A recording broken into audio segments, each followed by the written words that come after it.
सामने खड़े हो गए। फूलों का बिछा हुआ बिछौना कोई रौंद न जाए सोच रही थी। उसने सर उठाकर के ऊपर देखा तो भगवान के दर्शन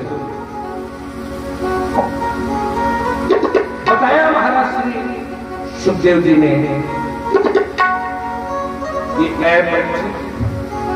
ये बुद्धि ब्रह्म न पड़ जाए, इसलिए मैंने तुम्हें दोनों मार्ग समझाए, प्रवृत्ति हो या निवृत्ति।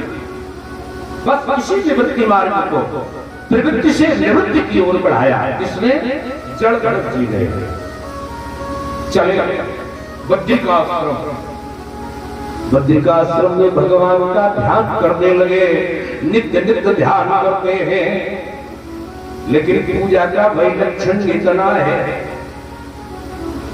कि आपकी पूजा में यदि कोई बाधा है तो उसे हटाइए। मान लीजिए आप पूजा कर रहे हैं और आपकी धर्म पत्नी लाकर के चाय रखने के लोग भी हो, तो बताओ पूजा में लगोगे कि चाय में लगोगे, किसमें लगोगे?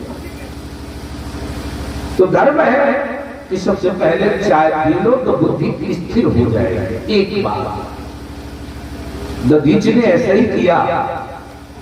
दधीच ने, यद्यपि वो कथा आगे आएगी, परंतु स्थान विशेष पर आपको समझा देगा। इंद्र वज्र रख गया। महाराज जी देखे रहना, ठीक है महाराज जी देखे रहे। महात्माओं का स्वभाव बड़ा सरल है। इंद्र चला गया, ये पूजा में बैठे तो मन में आए कि वज्र कोई न ले जाए, वज्र कोई न ले जाए। महात्मा ने वो पूजा की बाधा हटा दी, वज्र लिया और घिस लिया, घिस करके पूरा वज्र पी लिया। जब आएगा देखा जाएगा तो पूजा की बाधा हट गई। पूजा में जरा सा भी कोई विघ्न आ जाए तो आपकी पूजा क्षमा बेकार कर देगा। पूजा का अर्थ ये नहीं है, एक संत जन कहते हैं, महात्मा कहते हैं कि पूजा का अर्थ शारीरिक व्यवसाय है, शारीरिक श्रम पूजा नहीं है। तिलक लगाने में अगर आपका ध्यान चला जाए कि टीका ठीक नहीं है, हाथ से टीका कहाँ लगाए, यहाँ लगाए वहां लगाए, ये भ्रम पैदा हो जाए तो इंद्रियों का केवल श्रम है, बस कुछ नहीं। हमारा कपड़ा अच्छा नहीं, अच्छा है, कौन पहना है कौन न पहना है, ऐसे मन भटकाव अगर कर देता है तो पूजा नहीं, एक श्रम। मन हमारा अगर ऐसे ही जुड़ जाए भगवान तो पूजा का कोई मतलब नहीं। मन उनके चरणों में समर्पित कर दो। हे मामैव प्रपद्यन्ते मायामेतां तरन्ति ते। गीता के बहुत बड़े विद्वान जिन्होंने कई जगहों पर जाकर के अपने ज्ञान की धाक जमाई, हमारे साथ में बहुत बार गए। महाराज श्री द्विवेदी जी बैठे हैं सामने, बहुत कथाओं में हमारे साथ रहे और उन्होंने अपने गीता ज्ञान से सब दुनिया में बुद्धि कौशल बैठा। बहुत सुंदर याद आता है कभी कभी। महाराज श्री कहते हैं कि वैसे तो ये माया बड़ी कठिन है, इससे पार कोई नहीं पा सकता। क्यों? देवी है सा गुणमयी मम माया दुरत्यया। अच्छा कोई पार नहीं कर सकता? बोले ना, लेकिन एक शर्त है। बोले क्या? मामयी, जो मेरी शरण में आ जाता है वो इस माया से पार पा जाता है। नहीं तो महाराज की दुनिया की माया बड़ी कठिन है, क्योंकि इस जड़ चेतन के बीच में जो गांठ पड़ गई है इसको वो समझ नहीं पाता। क्यों? जड़ चेतन ही ग्रंथ पर गई, लेकिन यद्यपि मृता छूटत कट नहीं। ये तो उनके द्वारा लगाई गई गांठ है, और हमारा आपका एक और गांठ लग जाती है, गांठ पर गांठ।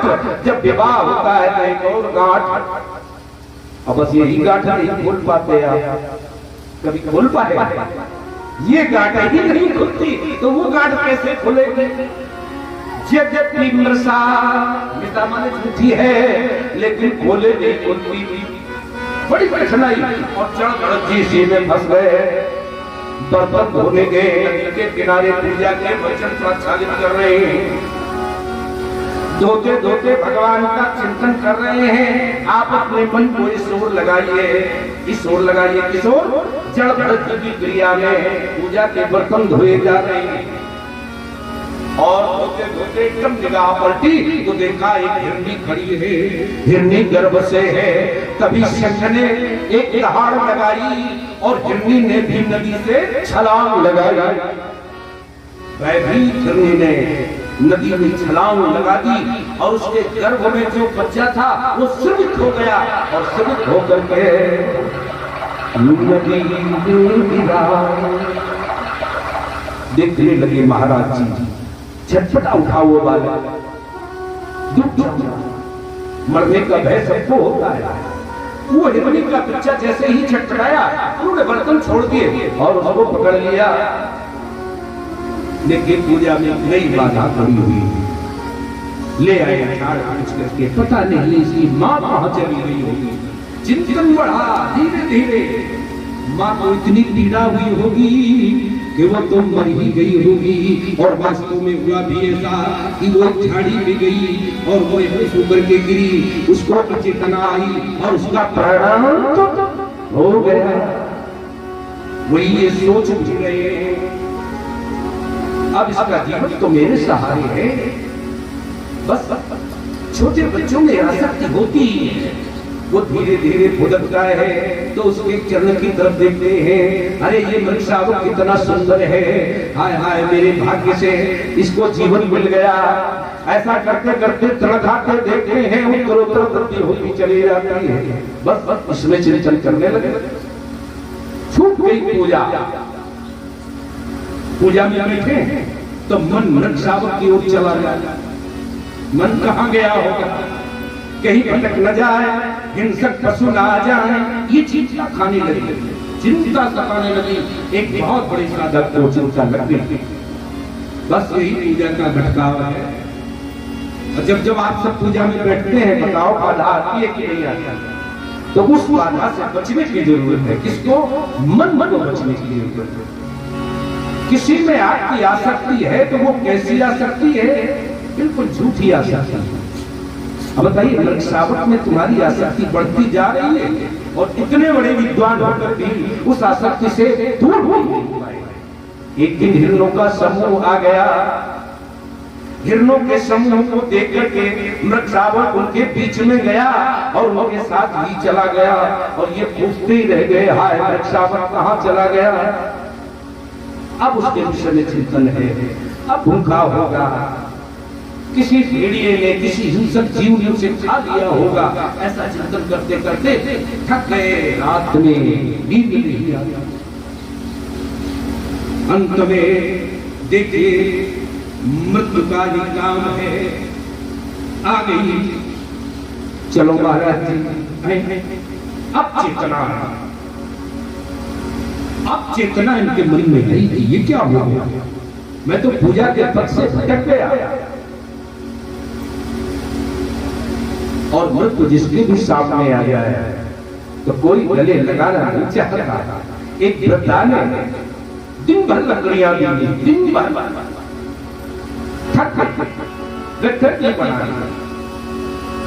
फिर बोर्ड पर सोचने लगी, ये मौत भी नहीं आती जो हम उठा ले और मैं स्वयं से बच जाऊं।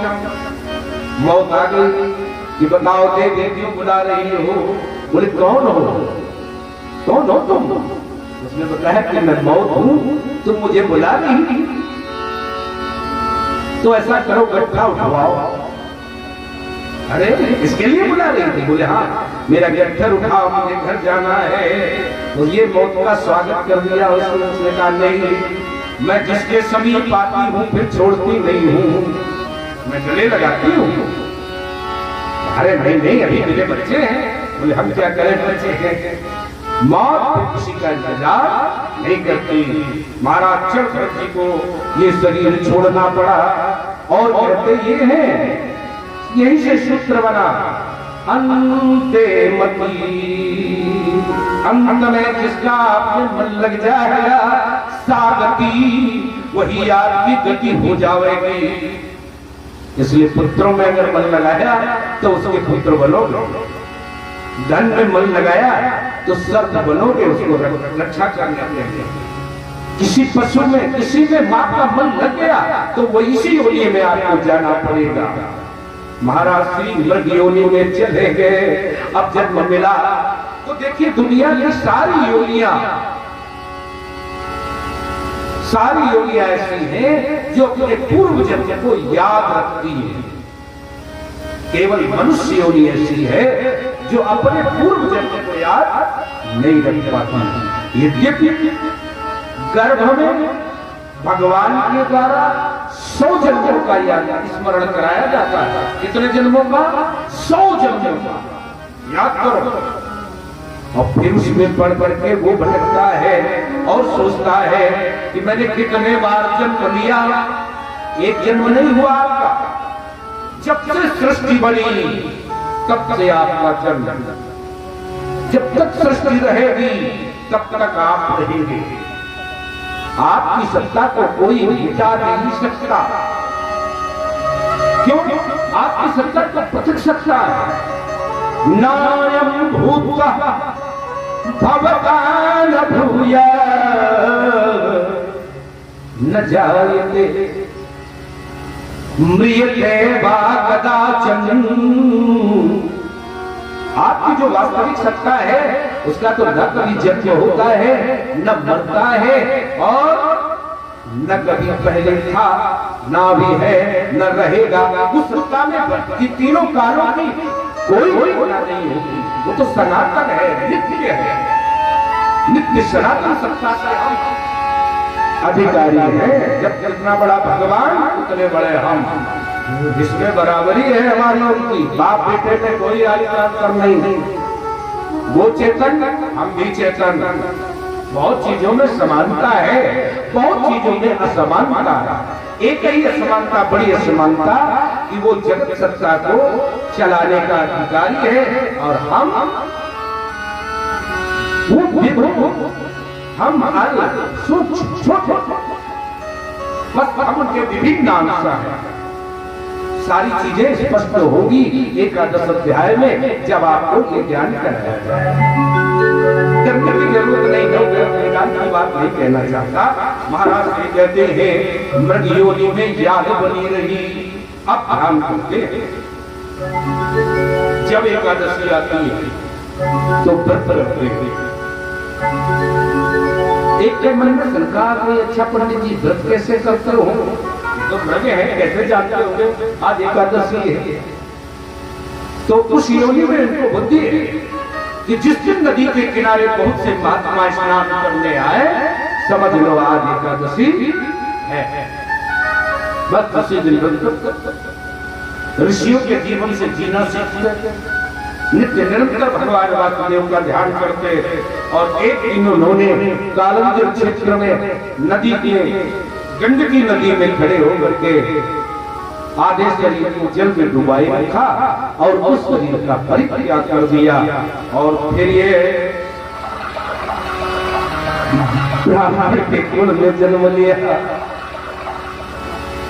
ब्राह्मण कुल में जन्म लिए। फिर उन्होंने सोच लिया अब दुनिया से दूर रहने का यही साधन है। वो क्या? मौन बनो, जड़ बन जाओ, उन्मुक्त से रहो, तो लोग आपको पहचानेंगे ही नहीं और आपसे काम भी नहीं लेंगे। तो स्थूल हो गई काया। भाई कहते काम करो, बताओ कैसे करना है। तो एक ही बार बताते कैसे जोतो, बस उसी में मिलते रहते। जब शाम को आते तो देखते थे अरे बड़ा मूर्ख है, तो काम नहीं लेते थे भाई। जो कुछ मिल जाता था इनको खिला दिया जाता था। एक दिन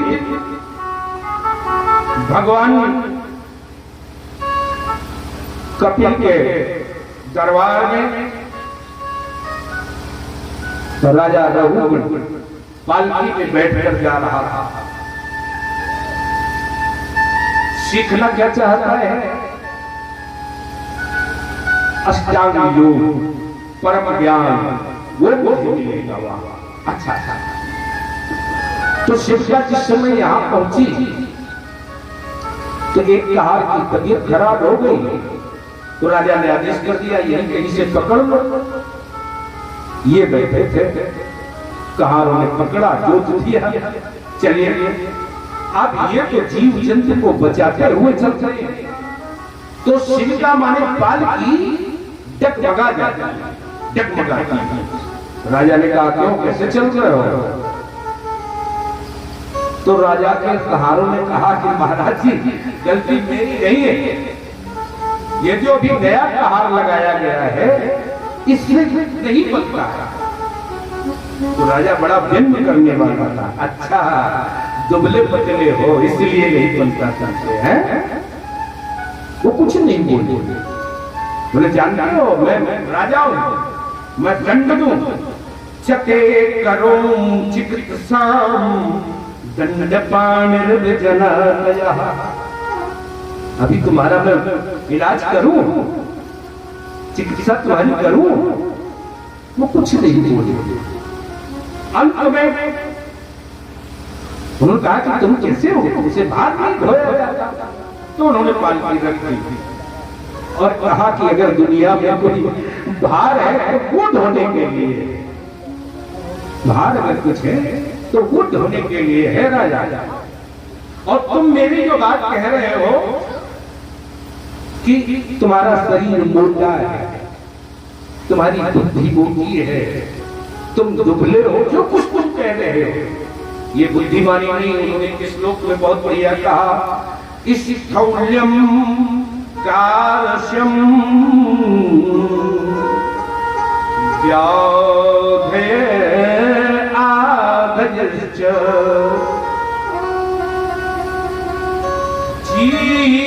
जीहसन्तु भयं कलिरीच्छा जरा च निद्रा रति मन्युर्हिमदासु। राजा तुम जो कह रहे हो उसे ध्यान से सुन लो। तुम शरीर के लक्षण कह रहे हो, मोटा होगा तो शरीर, पतला होगा तो शरीर, इस शरीर के ये सब लक्षण तुम बता रहे हो।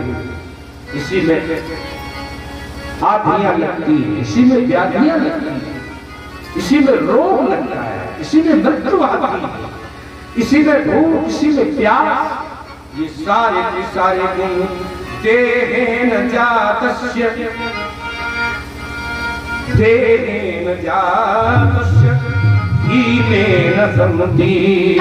हमारे नहीं, क्योंकि आत्मा तो अप्य निर्विली, निराश्रयी, एक पदीय और एकात्म भी रहने वाली है, वो किसी से संलग्न नहीं होती। राजा को तेरी सत्ता है, इसलिए उस सत्ता को पहचान करके तुम संवाद कर सकते हो। तो वो पैरों के नीचे गिर कहा और उसने कहा कि तुम निगूढ़ चरसित जानाम किमर्षि सूत्रम कथमो बभूता कस्यामि पुत्रस्य जिहापुत समाद हेमायनश्चे दतिनोत शुक्ला। हम आपको पहचान नहीं पाए, कौन हो आप?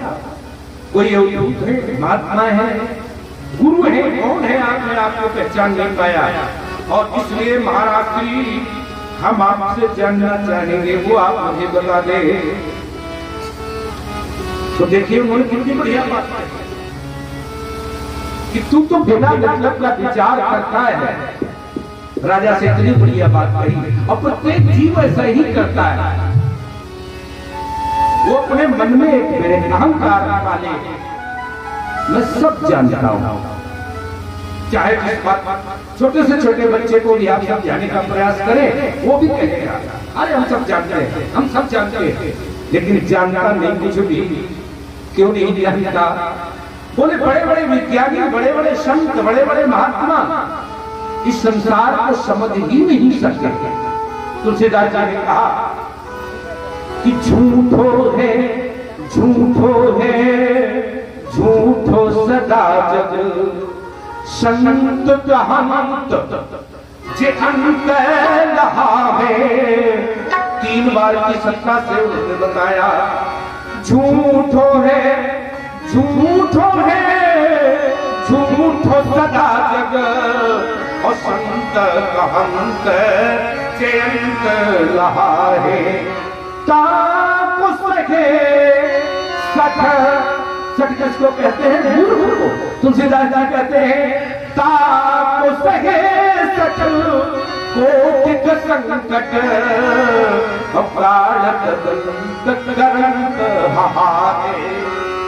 ज्ञान पनी को गुमान बड़ो, तुलसी के मथे गवार महारे। अरे उससे गवार कह दिया? बोले हाँ, कि जानक जीवन जान नहीं, और तब जान कहावत जान कहा है। अरे राम जी को तो जानता नहीं, तू बड़ा ज्ञानी बना फिरता है। दूसरे ने कहा राम जी को बात जानना तो बड़ी दूर की बात है, ये खुद अपने आप को नहीं जान सकता। जब तुम अपने आप को नहीं जान सके तो उसकी बात क्या करोगे? गोविंद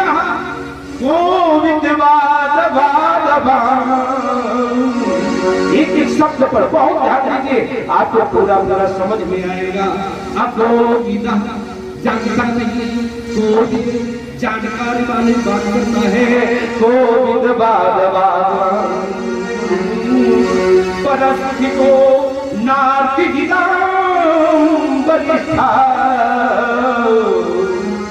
श्रेष्ठ पुरुषों की सी बातें करता है। राजा तू गंभीर है। राजा समझ गया। कहा महाराज जी एक बात ध्यान रखो। बोले क्या? हमें आपसे बड़ा डर लगता है। संसार के प्रत्येक गति में हर व्यक्ति सोचता है असोच्यान सोच तुम प्रज्ञावादंश भास से। सोचता करती है, बातें विद्वान जैसी करता है, अपने को जानता नहीं और भगवान को जानने की बात करता है। तुलसीदास जी ने इसी को लिखा कि ब्रह्म ज्ञान बिन नानन अपनयन दूषर बात है, कौड़ी लाग लोभ करई भी प्रभु घात। जिससे बात करो सब ब्रह्म ज्ञानी। हाँ जानता हूँ, मैं जानता हूँ, सब जानता हूँ। ब्रह्म ज्ञान नार नर करई न दूषर बात।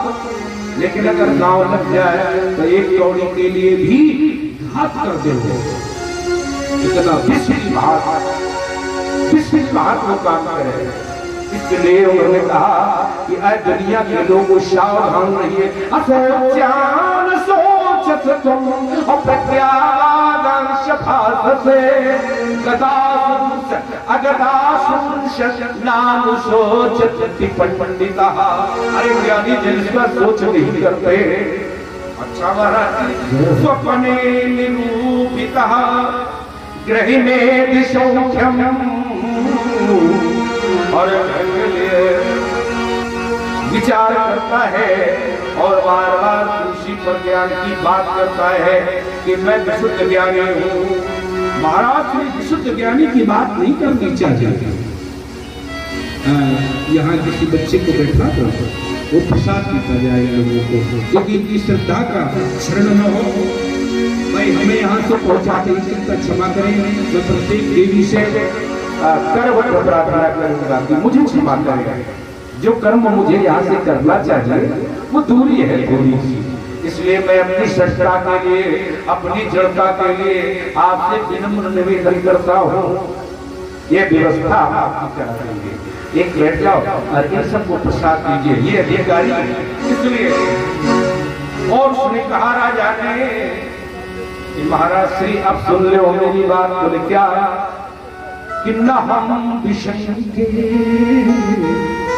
सुरराज वज्र, मैं इंद्र के वज्र से नहीं डरता, यम के दंड से नहीं डरता, मैं किसी से नहीं डरता, केवल ब्राह्मण अवमानात, ब्राह्मण का अपमान हो जाए उससे मैं बहुत डरता हूँ। क्यों? बोल भगवान भी डरते थे, ब्राह्मण का अपमान नहीं करते थे। भगवान डरते थे महाराज जी, इसलिए मैं भी डरता हूँ। हमारे वंश में राजा राम जी हुए, उन्होंने तो बड़ी बात कही कि प्रपंच की असप्रभताई अभय हो जो तुम्हारी डरा,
इसलिए मैं डरता हूं।